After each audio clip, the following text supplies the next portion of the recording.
Hello and welcome. In the world of cricket, it's so often the towering, powerful figures who grab the headlines. But today, we're talking about someone who proved that technique, timing, and sheer guts could conquer brute force. We're diving into the story of a man who stood just 5'4" but cast a giant shadow over the game, the original Little Master, Sunil Gavaskar. I mean, just let that sink in for a second. This quote really says it all. We're talking about an era when the West Indies had the most terrifying pace attack ever assembled. And Gavaskar? He wasn't just another batsman. His own opponents, the very people he was competing against, saw him as the solution. He was the guy you wanted on your side in the toughest battle imaginable. And that really brings us to the core question, doesn't it? How on earth did he do it? How did a man of his stature, often playing without a helmet, against guys bowling at lightning speed, not just survive, but absolutely thrive? Well, that's the puzzle we're going to piece together today. Okay, so let's set the scene. The year is 1971. India is touring the West Indies, which was pretty much the ultimate proving ground for any cricketer. And for a young Sunil Gavaskar, this wasn't just about making his debut. No, this was about making a statement that would echo around the world.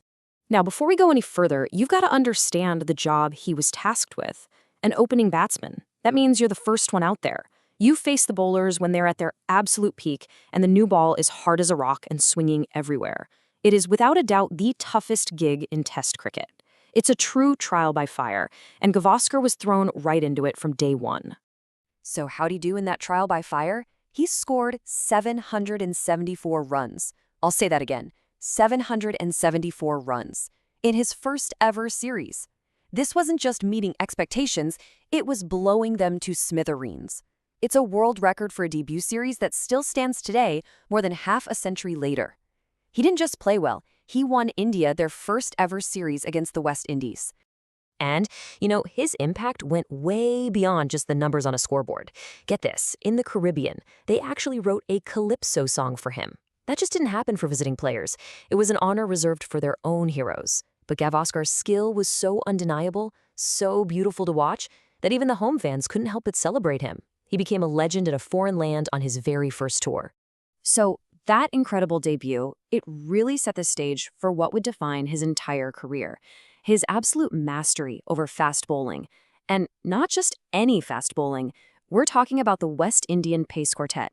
Guys like Andy Roberts, Michael Holding, Joel Garner, Malcolm Marshall.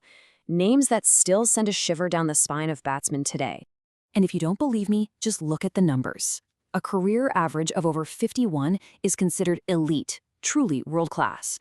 But against that West Indian team, the most feared team of his generation, Gavaskar's average rocketed up to over 65. Think about that. More than a third of all his centuries came against them. It was like the tougher the challenge, the better he got. He didn't just survive against them, he thrived. And his opponents saw it up close. The great Australian captain Alan Border, a guy who was as tough as they come, he said it perfectly. It wasn't just about the runs Gavaskar scored, it was how he scored them, with style, with grace, and with this just unbreakable determination. He made facing down a 90-mile-per-hour missile look, well, he made it look like art. So what was the secret sauce? What was his method? Well, it all started with a foundation of near-perfect technique. He had this incredibly compact, watertight defense. He played the ball so late, right under his eyes, which gave him that extra split second to decide what to do. But his real superpower? His concentration. The man was a Zen master at the crease. He could bat for hours, even days, just wearing bowlers down with his patience, waiting for that one tiny mistake. So with that kind of mastery, it was only a matter of time before Gavaskar was made captain. But this is where the story gets a little more complicated. As a leader, his own individual brilliance was often in this strange contrast with how the team performed. And here's the paradox, right? You look at his captaincy record and you see a ton of draws, 30 of them. That kind of points to a very cautious, let's not lose style of leadership. But during that exact same time, his own batting was often incredibly aggressive and brilliant. He was the first player ever to score 100 in both innings of a test match on 3 different occasions. And then there was that legendary 221 he scored at the Oval, trying to chase down an impossible target. So you have this conservative captain who is also this unbelievably bold batsman. And yeah, his time as captain wasn't without some fire. He was a fiercely passionate leader. There's this famous incident in Australia in 1981 where he was given out player kickout, and he was so furious with the decision that he actually told his opening partner to walk off the field with him, which would have forfeited the match. It was a hugely tense moment that really showed you just how much pressure he was under and that he was never, ever going to back down from a fight. But really, beyond the wins, losses, and controversies of captaincy, Gavaskar's destiny was always about the batting. It was about chasing down records that nobody thought could be broken. It was about climbing cricket's highest mountains. First up, the big one. For decades, the record of 29 Test centuries held by the legendary Sir Don Bradman was seen as cricket's holy grail. In 1983, Gavaskar reached that summit, and he did it in style, smashing 100 off just 94 balls against the West Indies, completely shattering his reputation as just a defensive player. But reaching the peak wasn't enough. He wanted to plant his own flag. He didn't just equal Bradman's record, he blew right past it, eventually setting a brand new world record of 34 centuries. That record would stand for almost 20 years, a testament to his incredible consistency and hunger for runs. And then came the final frontier, the one number nobody thought a batsman could ever reach. On March 7, 1987, against his biggest rivals, Pakistan, Sunil Gavaskar tucked a ball for a single run. And with that one run, he became the first person in the history of the sport to score 10,000 test runs. He had climbed cricket's Everest, and he was standing all alone at the top.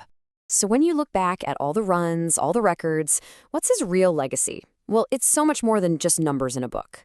Sunil Gavaskar fundamentally changed the entire mindset of Indian cricket. I mean, just look at the timeline of his career. It spanned 16 amazing years.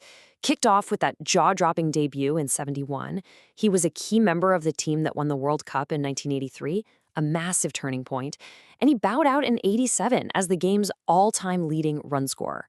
When he was inducted into the Hall of Fame in 2009, it was really just making official what everyone already knew. This quote just nails it. Before Gavaskar, there was this kind of mental block, a feeling that Indian batsmen were technically gifted but maybe couldn't handle real hostile fast bowling. He came along and just single-handedly demolished that idea. He was the proof. He was the role model who showed an entire generation, including a young Sachin Tendulkar, that they could stand up to anyone in the world. So, let's boil it all down. What are the key things to remember? 1. He was a technical genius who mastered the hardest job in cricket. 2. He didn't just face the world's most feared bowlers, he dominated them. 3. He was a pioneer, the first to 10,000 runs and 34 centuries.